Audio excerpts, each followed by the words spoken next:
हाँ, तो अब मैं कंटिन्यू कर रहा हूँ। तो मैंने आपको बताया था फेज़र डायग्राम। फेज़र डायग्राम सिर्फ आपको ये बताएगा what is the phase relationship amongst the various quantities. ठीक है। सो फेज़र डायग्राम आपको बताएगा कि ई, एक और चीज़ बताएगा फेज़र डायग्राम आपको, फेज़र डायग्राम सिर्फ AC के लिए बनता है। ठीक है। So all the quantities must be sinusoidally varying. Sinusoidally varying सारी क्वांटिटीज़ होनी चाहिए, तभी आप फेज़र डायग्राम बनाते हो। ठीक है। So it only tells that the quantities are sinusoidally varying and their corresponding phase differences, nothing else. So phasor diagram आपको बताएगा what is the phase relationship and the quantities mentioned are sinusoidally varying. ठीक है। For example जो आपने phasor बनाया था उसमें आपको सिर्फ ये पता लगेगा E1 phi and V1 are sinusoidal quantities and E1 V1 leads phi by 90 degree and E1 and V1 are in phase। ठीक है। तो ये आप फेज़र डायग्राम से इंफॉर्मेशन निकाल सकते हो। और अगर आपको देखना है कि E and V are opposing each other और सपोर्टिंग ईच अदर, तो आपको सर्किट डायग्राम देखना पड़ेगा। सो फेज़ रिलेशनशिप आप फेज़र डायग्राम से बताओगे, और उसके बाद अपोजिशन है या नहीं है क्वांटिटीज़ के बीच में, वेदर दे आर सपोर्टिंग और अपोजिंग ईच अदर, ये आपको सर्किट डायग्राम से देख के पता लगेगा। ठीक है। सो सर्किट डायग्राम के करस्पॉन्डिंग फेज़र डायग्राम होगा। अगर आप एक सिंपल फेज़र डायग्राम बना देते हो without drawing the circuit diagram, then that phasor diagram has no significance. Phasor diagram तभी बनेगा जब आप सर्किट डायग्राम बना दोगे। ठीक है। So phasor diagram plus circuit diagram is equals to complete description. ठीक है।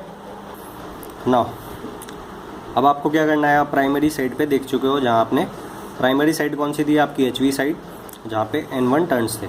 ठीक है। मैं स्टेप डाउन लेके अपना थ्योरी डिवाइस कर रहा हूँ। ठीक है।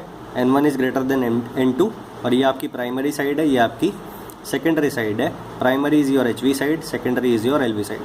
तो प्राइमरी पे मैं आपको इंड्यूस EMF बता चुका हूँ किस तरह से हुआ। अब सेम चीज़ आपको सेकेंडरी पे अप्लाई करनी है। ठीक है। सेकेंडरी पे अभी मैंने लोड कनेक्ट नहीं किया है, बट लोड कनेक्ट नहीं हुआ है बट वोल्टेज तो आ ही सकता है ना।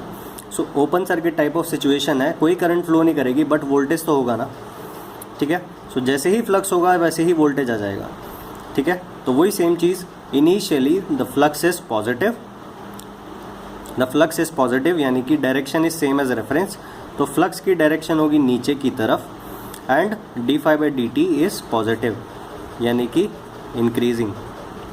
ठीक है। So the direction of flux is in the downward direction, winding के according. So direction of flux is clockwise and it is increasing, so this d∅dt positive should be opposed. So what should be the direction of induced current? Induce current की, ये सिर्फ जो है अभी load नहीं लगाया तो करंट फ्लो नहीं हो सकती। करंट मैं क्यों फ्लो करवा रहा हूँ, to find the direction of the induce EMF, बस। ठीक है। सो ये करंट फ्लो जो है ये सिर्फ डायरेक्शन के केस में हम लगा रहे हैं, क्योंकि करंट जो है ओपन सर्किट में फ्लो नहीं कर सकती। So what should be the direction of the current, what should be the direction of the current? ये फ्लक्स जो है नीचे की डायरेक्शन में इंक्रीज कर रहा है, तो मुझे एक जो फ्लक्स चाहिए, this increase should be opposed, यानी कि इसको अपोज करने के लिए एक फ्लक्स ऊपर आना चाहिए। और ये फ्लक्स ऊपर किस तरह से आएगा, आपको थंब अपना ऊपर की डायरेक्शन में रखना होगा। तो ये जो फिंगर्स हैं आपकी, ये राइट की डायरेक्शन में है, राइट की डायरेक्शन में यानी कि करंट इस डायरेक्शन में होगा। ठीक है। तो करंट इस डायरेक्शन में हो गया, यानी कि करंट यहाँ नीचे से आ रहा है और फिर इस तरह से गया और फिर यहाँ ऊपर से निकल के यहाँ पे आएगा। नाउ अब आपने करंट देख लिया, अब आपको पोलैरिटी देखना है। नाउ इस वाइंडिंग को d∅dt मिल गया, यानी कि this winding is acting as a source. ठीक है। Now this winding is acting as a source and the direction of induce current is this, to oppose d∅dt positive and current leaves the positive of the source। तो ये कौन सा होगा, actual positive होगा। सो ये actual है। ठीक है। और इसी को अगर मैं रेफरेंस ले लूँ तो क्या आएगा, प्लस साइन लूँगा ना मैं। सो ये ही एक्चुअल पॉजिटिव है और ये ही प्लस माइनस रेफरेंस है। ठीक है। Now same cheese, N2 is positive, d∅dt is positive, यानी कि N2 d∅ dt is positive and actually same as reference, that's why plus sign. So E2 is equals to plus into d phi by dt. Now phi आपको पता है phi m sin omega t. So in E2 भी क्या होगा, flux is a sine function, so d by dt of sine function is cos function. ठीक है, so flux is sine function, E2 is a cos function and cos leads sine by 90 degree, that's why E2 also leads sine by flux by 90 degrees. ठीक है, सो अब क्या होगा, अब एक चीज़ आपको देखनी है. So flux is a sine function. ठीक है, फिर आपने देखा था V1 and E1 are in phase and both are cos functions as per the reference जो आपने लिया था, ऊपर प्लस नीचे माइनस. ठीक है, सो इतना मैं देख चुका हूँ V1 E1 तक. अब उसके बाद मैंने E2 बना लिया मैंने. E2 भी कॉस फंक्शन है, cos leads sine by 90 degree, ये साइन है तो कॉस कहाँ पे होगा, यहाँ पे होगा. ठीक है, बट ये जो फेज़र होगा E2 फेज़र, इसका जो लेंथ होगा वो कम रखा जाएगा. क्यों? बिकॉज ये HV साइड है, HV साइड फेज़र बड़ा होगा, ये LV साइड फेज़र है, ये छोटा होगा. सो E2 is less than E1 because E2 कौन सी साइड पे है, LV साइड पे. E1 कौन सी साइड पे है, HV साइड पे. सो E2 is less than E1 because of the turns ratio. E2 is LV side, E1 is on the HV side. That's why this is the relation. ये जो phasor है ये छोटा बनेगा. अब वही सेम चीज़ ये यहाँ पे आया और इसको मैं V2 बोल रहा हूँ और V2 भी कितना होगा, E2 के बराबर होगा. ठीक है, so V2 and E2 are in phase. Now अब आपने क्या देखा, V1 and E1 are in phase, V2 and E2 are in phase, all the four quantities are in phase. बस सिर्फ मैग्नीट्यूड में डिफरेंस है. V1 एंड V2 के magnitude में डिफरेंस है. कितना डिफरेंस है, टर्न्स रेशियो का डिफरेंस है. E1 and E2 are in phase, but difference क्या है, सिर्फ टर्न्स रेशियो का डिफरेंस है. ठीक है, तो ये चीज़ है. सो क्या होगा basically, E2 by E1 is equals to N2 by N1. So E2 corresponds to N2, E1 corresponds to N1. 2 2 1 1. ठीक है, सो ये बेसिकली ये टर्न्स रेशियो से मैग्नीट्यूड में डिफरेंस आ रहा है. बस in terms of phasor all the quantities are in phase. ठीक है, as per the reference taken. ये प्लस ये माइनस लिया, उसके हिसाब से ये फेज़र है. ये प्लस ये माइनस लिया था, उसके हिसाब से ये E1 आया था, उसके हिसाब से ये फेज़र है. ठीक है, so as per the references taken this is the phasor diagram up to now. ठीक है, अभी तक मैंने आइडियल ट्रांसफार्मर लेके चल रहा हूँ और ये नो लोड सिचुएशन है. और ध्यान रखना फिर से, ये जो करंट वगैरह ये सब बता रहा हूँ मैं कि करंट किस डायरेक्शन में होनी चाहिए, so as to oppose this and this. ये सिर्फ करंट की डायरेक्शन, सिर्फ ये डायरेक्शन फाइंड आउट करने के लिए देखनी होती है बस. इसको इन दी एंड आप ये जो है ये पेंसिल से लिखना. ठीक है, और फिर जब आप डायरेक्शन पता कर लोगे, व्हाट इज़ द पोलैरिटी, ठीक है, what is the induce EMF polarity, उसके बाद इसको ये जो एरो है इसको रब कर देना. ठीक है, सो ये जो डायरेक्शन है ये सिर्फ रफ वर्क के लिए है, to find the polarity of the induced EMF. अब उसके बाद एक चीज़ ध्यान रखना, टर्न्स रेशियो मैंने आपको बताया था, transformation ratio is primary by secondary. Primary and secondary में कन्फ्यूजन था, that's why HV and LV turns came. ठीक है, तो turns ratio, to avoid confusion, IEEE ने क्या दिया था डेफिनेशन कि टर्न्स रेशियो का उसने एक कंसेप्ट निकाला, turns ratio is always NHV by NLV because which side is primary, which side is secondary, there is a confusion, but which side is HV side and which side is LV side, there is no confusion. That's why the turns ratio is NHV by NLV no matter which side is the primary side. Now HV मैंने अपने case में क्या लिया, HV has N1 turns, LV has N2 turns. ठीक है, so HV side has more number of turns, LV side has less number of turns, so N1 is greater than N2. The side which has higher number of turns will always has higher voltage. The side which has lower number of turns will always have lower voltage. So V1 is greater than V2 और E1 is greater than E2. ठीक है, फिर आती है आपकी current की बात। जहाँ वोल्टेज ज़्यादा होगा वहाँ करंट कम होगा, जहाँ वोल्टेज कम होगा वहाँ करंट ज़्यादा होगा। सो I1 current is less than I2 current. ठीक है, अब उसके बाद ठीक है, तो ये आपका फेज़र डायग्राम बना दिया मैंने नो लोड पे। ये आपको मैंने रिलेशन बता दिए। HV साइड पे वोल्टेज ज़्यादा होगा और वोल्टेज ज़्यादा है तो करंट कम होगा। LV साइड पे वोल्टेज कम है तो करंट ज़्यादा होगा। एक चीज़ कम होगी, एक चीज़ ज़्यादा होगी। ठीक है, नाउ अब आपको देखना है इंड्यूस EMF का इफेक्टिव वैल्यू और RMS वैल्यू। सो E1 का आपने एक्सप्रेशन निकाला था, E1 is equals to plus minus N D phi by D T से E1 is equals to N1 phi M omega cos omega T. ठीक है, ये आपने एक्सप्रेशन निकाला था। So this expression what is this, ये मैक्सिमम वैल्यू है। तो कॉस का जो कोफिशिएंट है दैट इज़ E मैक्स। ठीक है, स्मॉल केस की यूज़ कर रहा हूँ because this is a time expression, यानी कि इंस्टेंटेनियस, ये इंस्टेंटेनियस वैल्यू को डिनोट कर रहा है। तो small case represents instantaneous value. Now this is E max. ठीक है, सो ये मैक्सिमम वैल्यू है। And maximum by root two क्या होता है in case of sinusoidal quantities, maximum by root two क्या होता है आपका RMS वैल्यू। सो अब कैपिटल केस यूज़ करना होता है RMS वैल्यूज़ के साथ। तो अब आप RMS वैल्यू लिखोगे तो आपको कैपिटल E1 लिखना होगा and this is N1 phi M omega divided by root two. ठीक है, ना ओमेगा की जगह आपको क्या लिखना होगा, अब ओमेगा जी की जगह अगर आप रूट टू पाई एफ लिख देते हो।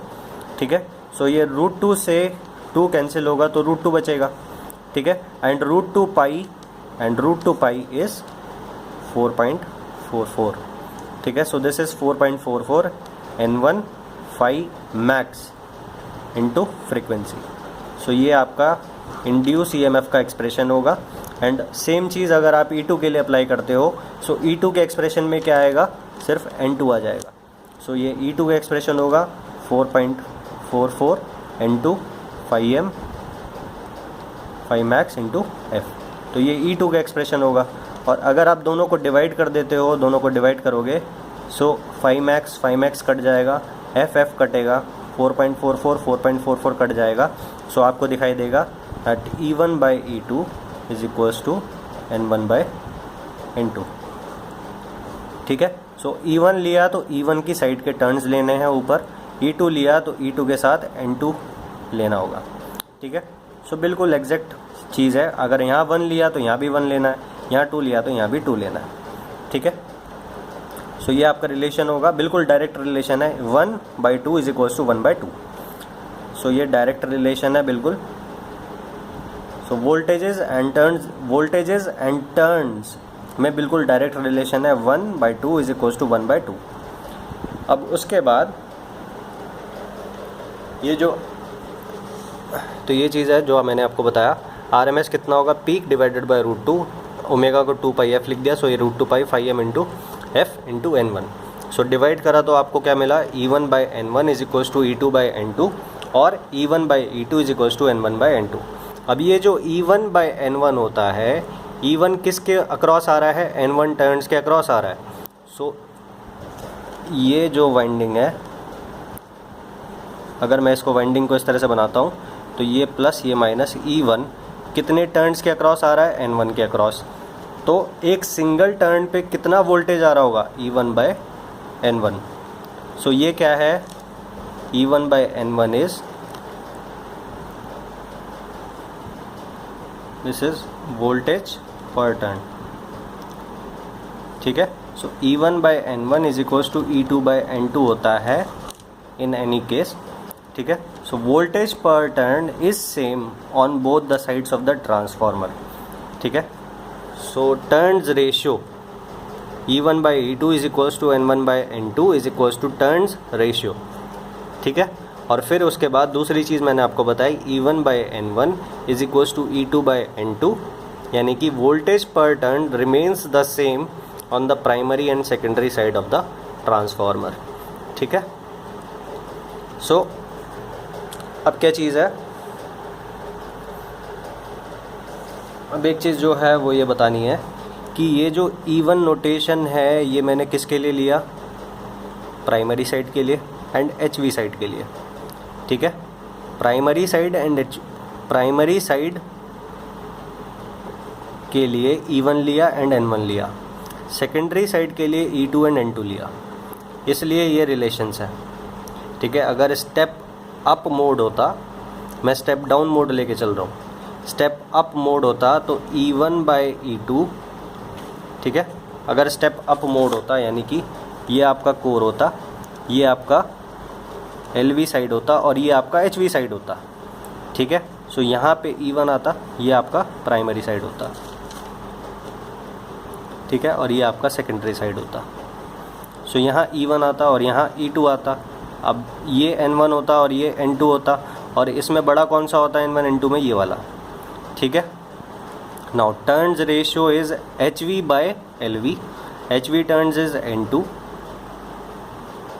ठीक है, HV turns is N2 and LV is, so NHV by NLV is equals to N2 by N1। अब अगर मैं ये लिखूँ तो यहाँ पे क्या आएगा, E1 बाय E2, यानी कि ये कौन सी वोल्टेज है, LV वोल्टेज, और ये वोल्टेज कौन सी है, HV वोल्टेज। तो अब अगर आप लिखोगे तो यहाँ पे क्या लिखना होगा आपको, E1 कौन सी साइड है, N1, ठीक है, और ये कौन सी साइड है, N2 की साइड, ठीक है। तो ये 1/2 तो सेम ही रहा, but this is not equals to turns ratio, ठीक है। क्यों, because N1 bye N2 is not turns ratio. इस केस में N1 bye N2 is equals to turns ratio, because मैं स्टेप डाउन मोड लेके चल रहा हूँ। बट अगर मैं स्टेप अप मोड लेके चलता हूँ, स्टेप अप मोड लेके चलता, then E1 divided by E2, ये E1 क्या है, LV साइड पे है, ये E2 क्या है, HV साइड पे है, ये N1 क्या है, ये LV साइड पे है, ये N2 क्या है, ये HV साइड पे है। So turns ratio is always HV turns divided by LV turns. So ये कितना हो जाता है, N1 bye N2 is equals to 1 divided by turns ratio, ठीक है। सो स्टेप डाउन के केस में ये is equals to turns ratio आया, स्टेप अप के केस में ये 1 बाय टर्न्स रेशियो आता। सो इस चीज़ का ध्यान रखना है, बेसिकली ये फॉर्मूला नहीं है कोई, ठीक है, ये आपको याद नहीं रखना है, बट फिर भी ये जो लिखा हुआ है ये सिर्फ स्टेप डाउन मोड के लिए चल रहा है, जो भी चल रहा है, ठीक है। ये E1 by N1, E2 by N2, ठीक है, ये सब जो है ये हमेशा फॉलो होगा। बस ध्यान रखना कि वोल्टेजेस अगर आपको देखनी है तो अगर आप HV साइड का वोल्टेज ले रहे हो तो आपको टर्न्स भी HV साइड के लेने होंगे, ELV बाय NLV, ठीक है। तो इस तरह से याद रख लो, 1 2 से आप ध्यान मत रखो, ठीक है। और फिर EHV by ELV is equals to NHV divided by NLV। यहाँ HV बाय LV ये वोल्टेज रेशियो हो गया, HV बाय LV ये हो गया आपका टर्न्स रेशियो, ठीक है।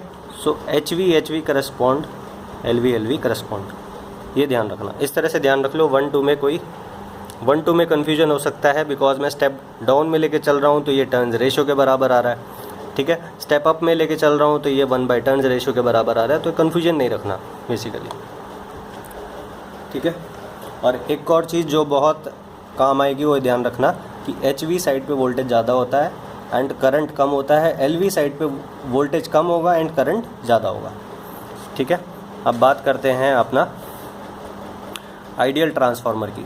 सो आइडियल ट्रांसफार्मर की 2 कैरेक्टरिस्टिक होती हैं बस, ठीक है। अब इन्हीं कैरेक्टर को आप तोड़ के 5-6 पॉइंट बना सकते हो, बट बेसिकली ये 2 मेन चीज़ हैं और कुछ नहीं है। नो लॉसेस का मतलब पहली बात हो गई, हिस्टेरेसिस लॉस नहीं होगा, ठीक है। पहली बात, हिस्टेरेसिस लॉस नहीं होगा, एडी करंट लॉस भी नहीं होगा, डाइइलेक्ट्रिक लॉसेस भी नहीं होंगे, ठीक है, एंड कॉपर लॉसेस भी नहीं होंगे। कॉपर लॉसेस यानी कि रेजिस्टिव लॉसेस, तो कोई भी लॉसेस नहीं होगा। No losses means no losses. तो इस नो लॉसेस को आप 3-4 पॉइंट बना के लिख सकते हो, बट नो लॉसेस में सब कुछ कवर अप हो गया। सो ये पहला पॉइंट हुआ मेन। फिर दूसरा क्या हुआ, इनफाइनाइट परमिएबिलिटी, ठीक है। इनफाइनाइट परमिएबिलिटी का क्या मतलब हुआ कि zero current is required to set up the flux. So how can flux be created with zero current, ये बात आती है। How can flux be created with zero current in a material of infinite permeability. ठीक है, permeability means the ability to permit flux. ठीक है, so जैसे कि voltage produces current in a resistive circuit, MMF produces flux in a magnetic circuit having some reluctance. ठीक है, तो अब सबसे पहले मैं आपको मैथमेटिकली अगर आपको आंसर देना है इस चीज़ का तो किस तरह से मैं दूंगा।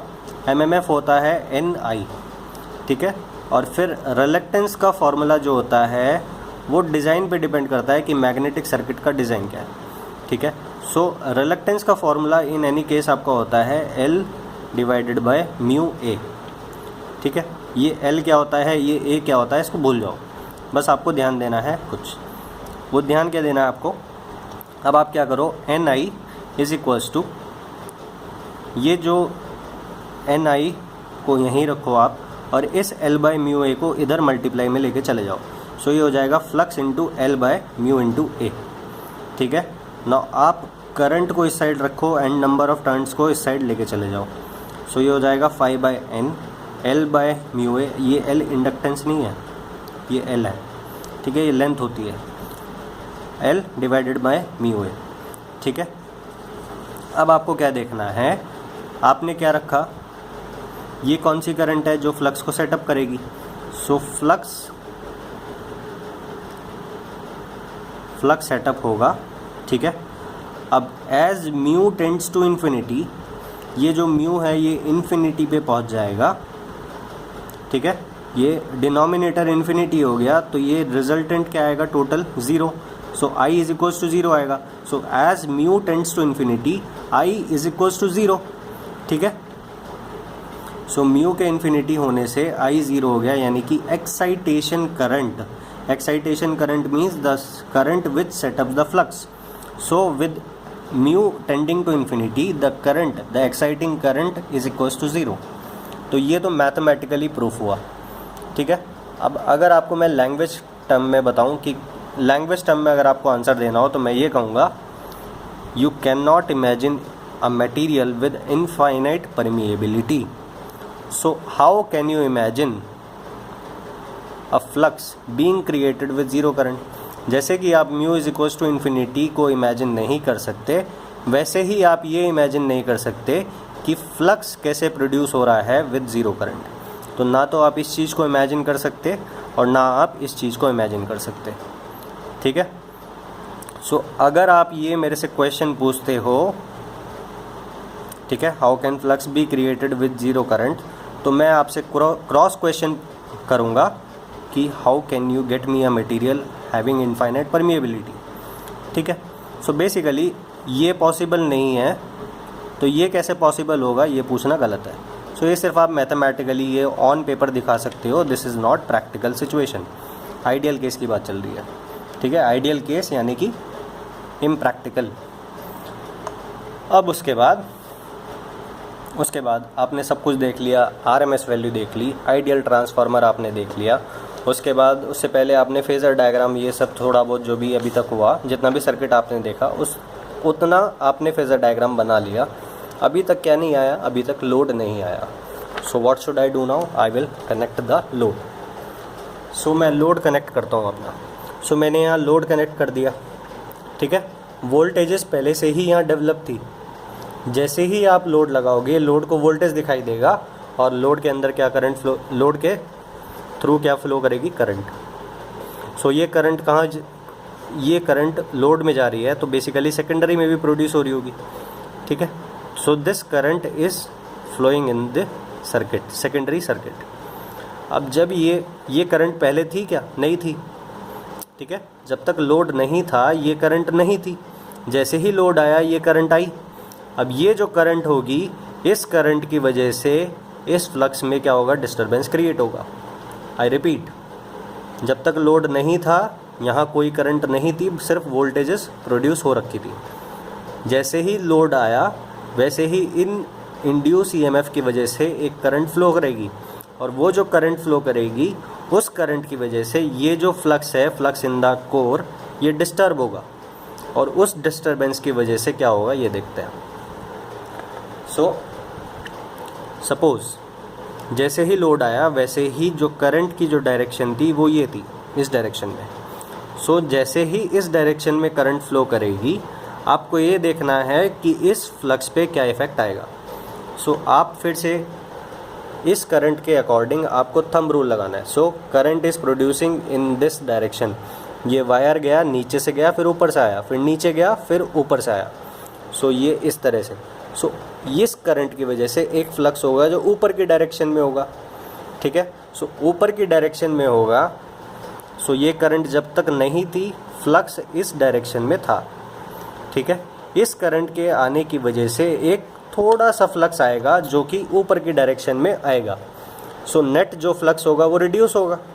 So the net flux is reducing, ठीक है। तो ये जो φm फ्लक्स होगा, फिर से बताता हूँ, I2 करंट की वजह से आपने थंब रूल लगाया और इस I2 करंट के आने की वजह से एक फ्लक्स होगा जो ऊपर की डायरेक्शन में होगा, ठीक है। तो ये जो फ्लक्स है, ये फ्लक्स प्लस ये फ्लक्स जो है, नेट फ्लक्स जो होगा वो रिड्यूस होगा, बट होगा इसी डायरेक्शन में, ठीक है। तो जो फ्लक्स होगा वो इसी डायरेक्शन में ही होगा। नाउ अब फ्लक्स जो है, the net flux is reducing.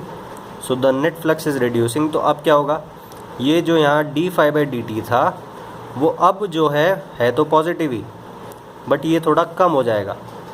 The rate of change is positive even now, but this rate of change has decreased. इस d∅dt की वजह से जो यहाँ इंड्यूस EMF था वो कम हो जाएगा, ठीक है। सो हुआ क्या, I2 की वजह से the net flux reduced, the net flux reduced, that's why d∅dt positive reduced, the rate of change, the positive rate of change reduced, ठीक है। और the rate of change reduced, that's why the induce EMF reduced. तो initially क्या था, V1 is equals to E1 था। जब तक load नहीं था स्टेडी स्टेट सिचुएशन थी and V1 is equals to E1 था, ठीक है। बट जैसे ही लोड आया, बहुत माइन्यूट से मोमेंट के लिए क्या हुआ, d∅dt पॉजिटिव ही है but this rate has decreased, ठीक है। The positive rate of change has decreased in magnitude, जिसकी वजह से ये जो EMF है ये मैग्नीट्यूड में कम हो जाएगा।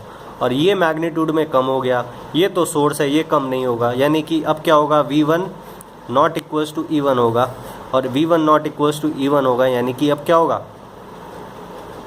KVL वायलेट हो गया, और KVL वायलेट नहीं हो सकता। सो बेसिकली क्या होगा, जैसे ही ये रिड्यूस होगा वैसे ही ये एक करंट को पंप करेगा, और ये करंट को पंप करेगा। सो फिर से I1 करंट फ्लो करेगी, और इस I1 करंट की फ्लो करने की वजह से अब एक फ्लक्स इस I1 करंट की वजह से प्रोड्यूस होगा, और फिर से क्या होगा, ये जो फ्लक्स रिड्यूस हुआ था फिर से एक और फ्लक्स प्रोड्यूस हो जाएगा इस डायरेक्शन में ड्यू टू दिस करंट, ठीक है। तो ये जो फ्लक्स है, I2 की वजह से जो फ्लक्स आया था और जो I1 की वजह से फ्लक्स क्रिएट होगा, एक दूसरे को कैंसिल कर देगा, और फ्लक्स जो है वो फिर से प्रीवियस पोजीशन पे आ जाएगा। And that's why a transformer is called a constant flux machine, ठीक है। ये बहुत इंपॉर्टेंट कंसेप्ट है, बहुत बढ़िया कंसेप्ट है। तो मैं आपको फिर से बताना चाहूँगा, और मैं फिर से रिपीट करता हूँ ये बात, ठीक है। पहले क्या था, लोड नहीं था तो I2 करंट नहीं थी, I2 करंट नहीं थी तो I1 करंट भी नहीं थी। फ्लक्स सेटअप हो रखा था, चूँकि ये आइडियल ट्रांसफार्मर मैंने ले रखा है। सो आइडियल ट्रांसफार्मर के केस में मैंने आपको बताया कि zero current produce flux in a material having infinite permeability, ठीक है। सो ये मटेरियल जो है वो इनफाइनाइट परमिएबिलिटी का है, ये आइडियल मैग्नेटिक मटेरियल है। सो लोड नहीं था तो I2 करंट नहीं थी, और ज़ीरो करंट ज़ीरो करंट थी, और ज़ीरो करंट पे भी फ्लक्स सेटअप हो रखा था, और वो जो फ्लक्स था वो φm sin ωt था, ठीक है। अब जैसे ही लोड कनेक्ट हुआ, लोड से पहले वोल्टेजेस तो ऑलरेडी आ चुकी थी ना, बिकॉज फ्लक्स आ गया तो वोल्टेजेस E2 भी आ गया और E1 भी आ गया, ठीक है। So voltage is already induced थी, तो जब लोड आया लोड को वोल्टेज दिखाई दिया, और लोड को वोल्टेज दिखाई दिया तो एक current the current started to flow. अब ये जो करंट है ये लोड में फ्लो कर रही है तो सेकेंडरी में फ्लो करेगी, बट ये सेकेंडरी में फ्लो करेगी तो इस करंट की वजह से एक फ्लक्स प्रोड्यूस होगा, तो जो फ्लक्स प्रोड्यूस होगा वो इस प्रीवियस फ्लक्स को क्या करेगा, डिस्टर्ब करेगा। सो इस करंट की वजह से थंब रूल लगाया तो जो फ्लक्स है वो ऊपर की डायरेक्शन में है, ठीक है। सो इस करंट की वजह से एक सर्टेन फ्लक्स क्रिएट हुआ छोटा सा जो अपोजिट डायरेक्शन में था। So the net flux is in this direction only but has been reduced. तो जो फ्लक्स है वो रिड्यूस हो गया। अब जो फ्लक्स है वो रिड्यूस हो गया, सो यहाँ जो d∅dt था, सो d∅dt जो है वो अब भी पॉजिटिव है, but this d∅dt positive, this positive d∅dt has reduced, ठीक है। सो ये जो रेट ऑफ चेंज है ये पॉजिटिव ही है, but the positive rate of change has decreased. तो इस पॉजिटिव रेट ऑफ चेंज की वजह से जो अब इंड्यूस ईएमएफ होगा वो पहले से क्या हो जाएगा, कम हो जाएगा, और जैसे ही ये पहले से कम होगा तो केवीएल वायलेट हो गया और ऐसा हो नहीं सकता। सो बेसिकली क्या होगा, लोड अपनी प्रेजेंस को कैसे शो कर रहा है, लोड आया ये सप्लाई को कैसे पता लगेगा, इस सब फेनोमेनन के थ्रू। सो लोड आया तो कैसे पता लगा सप्लाई को कि लोड आ गया, ये सब डिस्टरबेंस किसकी वजह से क्रिएट हुआ, लोड की वजह से। सो लोड की प्रेजेंस इन सब फेनोमेनन से सप्लाई को पता लगेगी, ठीक है। सो बेसिकली लोड आया, लोड को तो करंट चाहिए, लोड को करंट चाहिए, ये सप्लाई को कैसे पता लगेगा, इसके through V1 not equals to E1 हो जाएगा तो सप्लाई भेजेगा करंट को, ठीक है। सो ये चीज़ है। सो ये करंट किसकी वजह से आई, बिकॉज लोड आ गया, I2 चाहिए तो I1 भी चाहिए, ठीक है। सो ये सब चीज़ हुआ, KVL वायलेट हुआ, और KVL वायलेट होने से भाई सोर्स को पता लगा कि अच्छा भैया लोड आ गया है, करंट भेजना है। सो ये लोड को करंट भेजेगा, सो ये करंट I1 फ्लो होगी, I1 फ्लो होने की वजह से ये जो d∅dt positive rate of change decrease हुआ था ये फिर से इंक्रीज़ करेगा, और फिर से जो फ्लक्स है वो वापस से φm पे आ जाएगा, ठीक है। सो φm वापस से φm पे आ गया, यानी कि क्या होगा, जो फ्लक्स है वो फिर से वही आ गया जो नो लोड सिचुएशन में जो फ्लक्स था, लोडेड कंडीशन में भी फ्लक्स उतना ही रहा, ठीक है। लोडेड कंडीशन में भी फ्लक्स उतना ही रहा जितना अनलोडेड सिचुएशन में था, ये सब फेनोमेनन के थ्रू। तो ये चीज़ ध्यान रखना, transformer is a constant flux machine, ये मैंने आपको बता दिया क्यों। I2 के आने की वजह से फ्लक्स प्रोड्यूस हुआ तो I1 की वजह से फिर से एक फ्लक्स क्रिएट हुआ और उसने इसको कैंसिल आउट कर दिया, ठीक है। फिर उसके बाद एक चीज़ मैंने आपको क्या बताई, how does load show its presence to the supply. Load आया, ये सप्लाई को कैसे पता लगेगा, लोड आया, ये डिस्टर्ब हुआ तो ये डिस्टर्ब हुआ, और ये डिस्टर्ब हुआ तो KVL डिस्टर्ब हुआ, और KVL डिस्टर्ब हुआ, ऐसा हो नहीं सकता नेचर में, तो ये क्या करेगा, पंप करेगा सप्लाई करंट को, ठीक है। तो इस तरह से ये सब होता है। सो ये सब प्रोसीजर चल रहा है। अब उसके बाद आपने क्या देखा था, ये प्लस है ये माइनस है, ठीक है, ये प्लस है ये माइनस है, एक्चुअली में भी यही प्लस है ये माइनस है, ये आपने देखा था as per this sense of winding, ये आपने देखा था कि ये एक्चुअल पॉजिटिव है और ये एक्चुअल नेगेटिव है, और यही मैंने रेफरेंस लिया था। सो मैं यहाँ पे डॉट असाइन कर देता हूँ, आप डॉट यहाँ पे भी लगा सकते हो, किसी भी एक जगह आप डॉट लगा दो, तो मैंने यहाँ पे डॉट लगा दिया। ऐसा ज़रूरी नहीं है कि जहाँ प्लस साइन है वहाँ डॉट लगाना है, कहीं भी आप डॉट लगा दो, ठीक है। नाउ अब आपको डॉट वहाँ लगाना है, यहाँ पे this plus E1 and E2 are in phase, ठीक है। अब मुझे इस साइड पे डॉट लगाना है, इस साइड पे डॉट लगाना है, तो कैसे लगाना होगा और कहाँ पे लगाना है ये बताना है, ठीक है। सो E1 की साइड मैंने डॉट कहाँ पे लगाया, प्लस की side. E1 and E2 are in phase, ठीक है। E1 and E2 with this references are in phase. Phase का मतलब ये हुआ कि जब ये ऊपर वाला टर्मिनल पॉजिटिव होगा तो यहाँ वाला जो टर्मिनल है, ये जो टर्मिनल है ये भी पॉजिटिव होगा।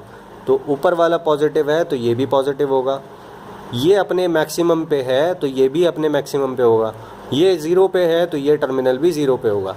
ये इन फेस का मतलब होता है, ठीक है। And dots represent the same instantaneous polarity. So जब ये प्लस है तो ये प्लस है, जब ये माइनस है तो ये भी माइनस होगा, जब ये 0 है तो ये भी 0 होगा, जब ये डॉट है तो ये भी डॉट होगा, ठीक है। और अगर आप यहाँ पे डॉट लगाते तो यहाँ डॉट लगता, ठीक है। तो आपने पहला डॉट खुद से असाइन कर दिया, दूसरा डॉट आपने फिर देखा, ठीक है। So E1 and E2 are in phase, और आपने पहला डॉट यहाँ पे लगा दिया। ये प्लस है तो ये भी प्लस होगा, ये माइनस है तो ये भी माइनस होगा, ये 0 है तो ये भी 0 होगा, ये डॉट है तो ये भी डॉट होगा। तो इस तरह से आपने देखा, ठीक है। तो ये डॉट्स आपने लगा दिए, फिर ये सब मैंने लैंग्वेज की फॉर्म में लिखा हुआ है, ये सब मैंने आपको बता दिया, ठीक है। अब इन दी एंड आप क्या देख रहे हो कि ये जो लोड है ये तो सिंक है, ठीक है। ये सिंक है यानी कि ये पावर को क्या करेगा, एब्जॉर्ब करेगा, ठीक है। अगर ये प्योरली इंडक्टिव या प्योरली कैपेसिटिव नहीं है तो ये कुछ ना कुछ पावर डेफिनेटली लेगा। अब बात आती है आपकी सेकेंडरी की। ये लोड है तो बेसिकली इस लोड को तो इमीडिएट जो सोर्स दिखाई दे रहा है वो ये है ना, तो ये सोर्स है। तो पहली बात तो ये हो गई, तो ये सोर्स है। ये देखने के लिए आप देख रहे हो कि ये ऊपर वाला प्लस है, नीचे वाला माइनस है, and current is leaving the positive of the reference. तो ये एक्चुअली में क्या है, ये सोर्स है, ठीक है। तो ये सोर्स है। लोड के लिए इमीडिएट सोर्स कौन सा है, ये है। सो ये सोर्स है, ये लोड है। अब इस सेकेंडरी के पास पावर कहाँ से आई, यहाँ से आई, ठीक है। इस सेकेंडरी के पास पावर कहाँ से आई, अब बेसिकली ये एक्चुअल सोर्स है, ये प्राइमरी सोर्स है। बेसिकली प्राइमरी सोर्स का मतलब कि जो सब कुछ सप्लाई कर रहा है, जो भी एनर्जी देना है वो ये सोर्स देगा, ठीक है। बट इस लोड को एग्जैक्टली में सोर्स क्या दिखाई देगा, ये सेकेंडरी वाइंडिंग। तो ये सोर्स हो गया, ये सिंक है, ये सोर्स है, ठीक है। The secondary winding is acting as a source. अब ये जो करंट है ये प्लस में एंटर कर रहा है, यानी कि the primary is acting as a sink and this again is acting as a source because the current is leaving the plus of the reference. So this is source, this is sink, ठीक है। तो हो क्या रहा है कि इसने कुछ पावर भेजी, ठीक है। तो इस प्राइमरी ने उस पावर को एब्जॉर्ब कर लिया, और ये जो पावर है, ये एब्जॉर्ब्ड जो पावर है, ये थ्रू म्यूचुअल इलेक्ट्रोमैग्नेटिक इंडक्शन ये पावर जो है वो इसके पास चली गई, जिसकी वजह से सेकेंडरी अब सोर्स की तरह बिहेव कर रहा है। नाउ सेकेंडरी अब सोर्स बन गया, तो ये जो सोर्स है ये अब लोड को फीड करेगा, ठीक है। सो हुआ क्या कि ये जो है बेसिकली जो वाइंडिंग सोर्स की तरफ थी वो सिंक की तरफ बिहेव कर रही है, और जो वाइंडिंग सिंक की तरफ है वो सोर्स की तरफ बिहेव कर रही है, ठीक है। So the primary winding is acting as a sink, the secondary is acting as a source, ठीक है। सो ये क्या है, विडंबना है कि जो वाइंडिंग सोर्स की तरफ है वो सिंक की तरह बिहेव कर रही है, और जो लोड की तरफ है वो सोर्स की तरह बिहेव कर रही है। यानी कि ये जो प्राइमरी है, प्राइमरी वाइंडिंग बदनाम हुई डार्लिंग सेकेंडरी के लिए, ठीक है। सो मुन्नी बदनाम हुई डार्लिंग तेरे लिए। सो प्राइमरी बदनाम हुई सेकेंडरी तेरे लिए, ये चीज़ है। अब उसके बाद डॉट कन्वेंशन मैंने आपको ट्रांसफार्मर डिज़ाइन में बता दिया। अब एक और चीज़, dots represent the same instantaneous polarity, ये बात आपको याद रखनी है। और ये जो सिंपल सी बात है जो कोई याद नहीं रखता, dots represent the same instantaneous polarity. ठीक है। E1 and E2 are in phase, ये डॉट है तो ये भी डॉट होगा ऊपर वाला। फिर उसके बाद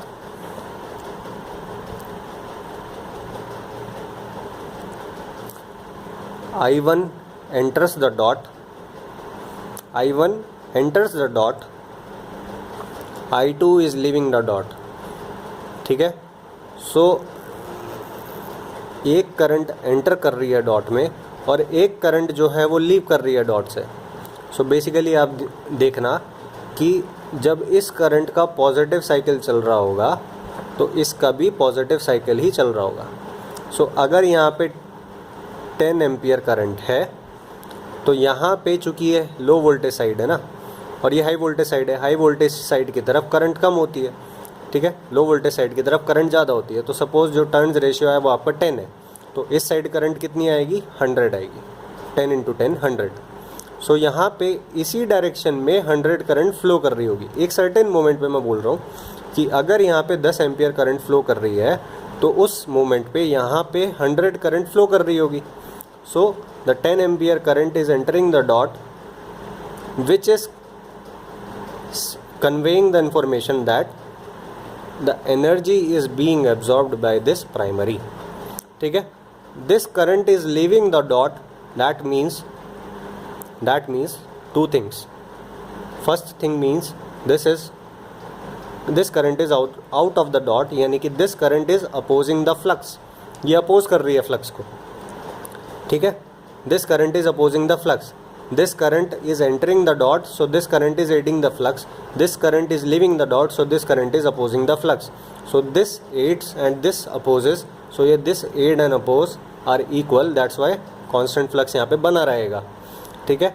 and this current enters the dot, यानी कि पावर एब्जॉर्ब हुई, and this current must leave the dot, यानी कि पावर जो है वो निकल रही है और निकल के फिर कहाँ जा रही है, इन दी एंड लोड में जा रही है, ठीक है। So the current is leaving the dot, one current is entering the dot, यानी कि पावर यहाँ पे आ गई, चली गई। अब फिर उसके बाद जो करंट है that must leave the dot to convey that the power has been delivered to the load, the power is being delivered to the load. So ये चीज़ है। सो ये कुछ चीज़ें हैं जो बुक्स में नहीं दी रहती, सो फिर भी मैं आपको ये सब बता रहा हूँ। सो ये ध्यान रखना, और क्वेश्चन जब करवाऊँगा तो आप अपने हिसाब से देख लेना कि इनमें से कौन सी इन्फॉर्मेशन आपके लिए यूज़फुल है, ठीक है। बट ये ध्यान रखना ये काफ़ी यूज़फुल थिंग है, dots represent the same instantaneous polarity, ठीक है। तो ये प्लस ये माइनस रेफरेंस लिया था और ये प्लस ये माइनस ये ही एक्चुअल था, ठीक है। ये प्लस ये माइनस मैंने क्या लिया था, ये प्लस ये माइनस मैंने रेफरेंस लिया था और ये ही एक्चुअल है, ठीक है। तो जिस मोमेंट पे ये प्लस होगा उस मोमेंट पे ये प्लस आ रहा था, और जिस मोमेंट पे ये माइनस होगा उस मोमेंट पे ये माइनस आएगा, यानी कि this terminal and this terminal is having same instantaneous polarity, ठीक है। एंड दैट्स वाई अगर मैं यहाँ पे डॉट देता हूँ तो यहाँ पे भी डॉट दूंगा, और अगर मैं पहला डॉट जो है वो इधर ना दे के इधर दे देता तो मुझे यहाँ पे डॉट कहाँ लगाना होता, नीचे की तरफ लगाना होता, ठीक है। तो ऐसा कुछ नहीं है कि ऊपर की साइड ही डॉट देना है दोनों में, ऐसा कुछ नहीं है। मैं आपको बता दूंगा, अगर आगे फिर से आएगा तो मैं आपको बताऊंगा।